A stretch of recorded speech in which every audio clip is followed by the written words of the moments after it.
지구 표면에서 가장 높은 산인 에베레스트 산의 최고봉은 8,850m의 아찔한 높이에 이릅니다. 하지만 이 거대한 산의 가장 놀라운 점은 여전히 자라고 있다는 거예요. 그래요. 초몰룩마라고도 불리는 에베레스트 산은 매년 0.25cm씩 더 높아지고 있습니다. 하지만 만약 지구의 모든 산이 성장을 멈추지 않는다면 어떨까요? 만약 여러분의 키가 계속 자란다면 어떨까요? 그 주제는 다른 비디오에서 다뤄보도록 하죠. 어느 날 여러분은 뉴스 속보를 듣게 됩니다. 전 세계 모든 산맥과 봉우리의 높이가 하루아침에 증가했고 조만간 멈출 것처럼 보이지 않는다는 소식입니다. 예상대로 약 일주일 후에 대부분의 산들은 이미 3,050m 높이에 도달합니다. 이 높이는 헬리콥터가 특히 산악지역에서 비행을 멈추는 고도인데 헬리콥터가 오를 수 있는 평균 고도가 정확히 3,050m 정도이기 때문입니다. 약 한 달 만에 산이 12,200m 높이에 다다르자 사람들은 먼 곳으로 여행하는 것이 예전처럼 쉽지 않다는 것을 깨닫게 됩니다.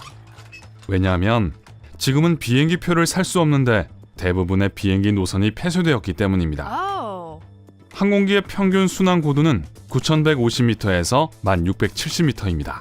더 높이 비행할 경우 엔진의 연료를 공급하기에 충분한 산소가 대기 중에 없습니다. 게다가 공기 자체가 너무 희박해져서 비행기를 지탱할 수 없습니다. 물론 항공기는 더 높아진 산에 바위 투성이 미로를 통과하는 항로를 찾을 수 있겠지만 너무 위험한 일이어서 탑승한 모든 사람들의 생명을 위태롭게 할 것입니다. 그래서 가야 할 곳이 있다면 차를 운전하거나 기차, 버스를 타고 가야 합니다.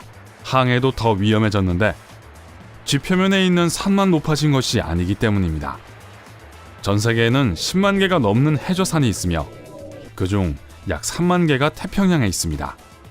그렇기 때문에 컨테이너 선과 크루즈 선은 사고를 피할 수 있는 안전한 항로를 찾을 때까지 항구에 정박할 수밖에 없습니다.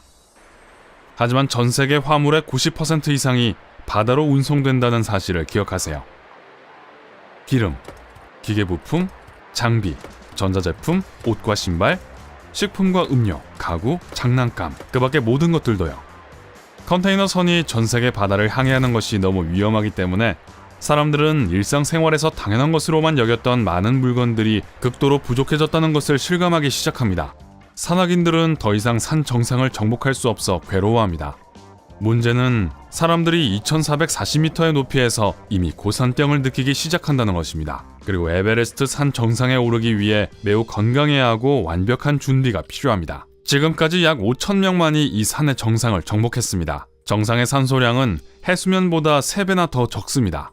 그러므로 에베레스트보다 더 높은 곳에 오른다는 거요? 불가능합니다.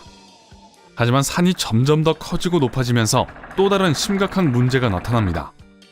연구원들의 계산에 의하면 에베레스트 산의 무게는 16조 2천억 킬로그램으로 밝혀졌습니다. 그것은 산의 정상을 덮고 있는 두꺼운 눈과 얼음층의 무게를 뺀 수치입니다. 에베레스트가 이미 믿을 수 없을 정도로 무겁다고 해도 산이 계속 높아진다면 훨씬 더 무거워질 거예요. 그것은 지구에 있는 다른 모든 산들의 질량도 점점 더 커지고 있다는 것을 의미합니다. 그리고 물체의 질량이 커질수록 물체에 가해지는 중력은 더 강해집니다. 그러므로 우리의 가상 시나리오에서 지구의 중력이 증가합니다. 그리고 여러분은 아마도 그 결과를 상상할 수 있을 거예요. 하지만 산이 자라기 시작한 지 얼마 되지 않아 여러분은 그저 기어다니는 것만 가능해질 거예요. 달리기를 하거나 점프하는 건 꿈도 꾸지 마세요. 새들은 더 이상 날지 않습니다. 고층 건물, 다리, 그리고 다른 인간이 만든 건축물들, 그리고 높은 나무들이 무너지기 시작합니다. 하지만 지구의 핵은 더욱 심한 도전에 대처해야 합니다. 지구 질량의 약 65의 톤을 끊임없이 지탱하는 역할을 하죠. 그리고 이 하중이 증가하면 핵은 그저 안쪽으로 붕괴되고 지구 표면의 모든 것은 끝이 날 거예요. 제 이야기가 흘러가는 방향이 마음에 안 드네요. 다행히도 지구상의 산이 너무 높아짐으로 인한 실제 결과를 경험하게 될 일은 전혀 없을 거예요. 지구상에 있는 산의 높이는 그렇게 현저한 높이 변화를 보이지 않을 테니까요. 그 이유 중 하나는 제가 이미 언급했던 바로 그 중력 때문입니다. 하지만 먼저 산이 어떻게 형성되는지 알아봅시다. 지각 또는 지표면층은 이동성이 있고 역동적입니다. 시간이 지남에 따라 움직이는 거대한 조각들로 나뉘어 있습니다. 지질구조판이라고 알려져 있죠. 그렇기 때문에 지질구조판은 수시로 충돌하고 접촉한 가장자리가 위로 밀립니다.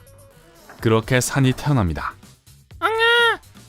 에베레스트 산은 바로 그렇게 형성되었습니다. 하지만 지질 구조판은 멈추지 않습니다. 마치 누가 더 강한지 알아보려는 듯 계속해서 서로 밀어붙입니다. 그러면서 산이 더 높아집니다. 하지만 어느 순간 너무 높아지고 무거워져서 중력에 저항할 수 없게 되고 산의 질량 자체가 스스로를 자라지 못하게 합니다. 반면에 지질 구조판의 충돌을 통해서만 산이 형성되는 것은 아닙니다. 하와이 섬에 있는 것과 같은 화산산도 있습니다. 어떤 이유에서인지 지구 표면 아래의 특정 장소에는 너무 많은 마그마가 축적되어 있고 내부로부터 지각의 압력을 가합니다. 어느 순간 이 압력은 지각을 뚫고 나와서 용암, 녹은 바위의 강물, 그리고 잿구름이 밖으로 터져나옵니다. 녹은 바위가 쌓이기 시작하고 결국 산이 형성됩니다. 하지만 이런 경우에도 중력은 여전히 산이 너무 높고 무거워지지 않도록 합니다. 다른 말로 하자면 지구의 중력이 약하다면 산이 더 높이 자라게 될 거예요. 마치 화성에서처럼요. 화성에는 태양계 전체에서 가장 높은 산인 올림푸스 몬스 화산이 있습니다. 적어도 우리가 알고 있는 것 중에서는 가장 높죠. 이 화성 거인의 키는 25,000m로 에베레스트 산보다 거의 3배 더 높습니다. 이 산은 어떻게 이렇게 높아졌을까요? 한 가지 이유는 화성의 폭발이 더 잦았고 산을 만드는 용암의 흐름이 지구에서보다 훨씬 더 오래 지속되었습니다. 게다가 화성의 지각은 지질 구조판으로 나뉘어 있지 않습니다. 지구에서 이 판들의 움직임은 용암을 지구 전역의 다른 화산들 사이에 분산시킵니다. 그러나 지각이 움직이지 않는 화성에서는 모든 용암이 하나의 거대한 화산으로 쌓여갑니다. 이제 우리 고향 지구로 돌아가 봅시다. 그리고 산이 계속 자라지 않는 두 번째 이유는 놀랍게도 강 때문입니다. 저는 오히려 강이 산을 더 높아 보이게 만든다고 생각하곤 했어요. 분명히 제가 틀렸군요. 산을 이루고 있는 물질을 침식함으로써 강은 산사태를 일으킬 수 있는데 그로 인해 산이 최대한의 높이로 자라지 못하게 합니다. 하지만 해저산은 어떨까요? 이미 물로 둘러싸여 있으니까 강의 영향을 받지는 않겠죠? 맞습니다. 하지만 중력과 산사태를 잊지 마세요. 이런 요소들은 여전히 해저산에 영향을 끼칠 수 있습니다. 비록 그렇게 큰 영향이 아니더라도 말이죠. 물은 공기보다 밀도가 높고 중력에 대항하여 산을 더 잘 지탱합니다. 그래서 해저산이 종종 지표면의 산보다 훨씬 더 높은 이유입니다. 예를 들어 하와이의 휴화산 마우나케아는 산바닥에서 정상까지를 측정할 경우 세계에서 가장 높은 산입니다. 그 높이는 1210m로 에베레스트보다 약간 더 높습니다. 그러나 화산의 밑부분은 태평양 깊숙한 곳에 위치하고 있기 때문에 우리가 볼 수 있는 것은 해발 4205m의 산뿐입니다. 알로하! 오늘 새로운 것을 배웠다면 이 비디오에 좋아요를 주고 친구와 공유하세요. 그리고 여기 여러분이 좋아할 만한 다른 비디오들이 있습니다. 왼쪽이나 오른쪽을 클릭하고 삶의 밝은 면에 머무르세요.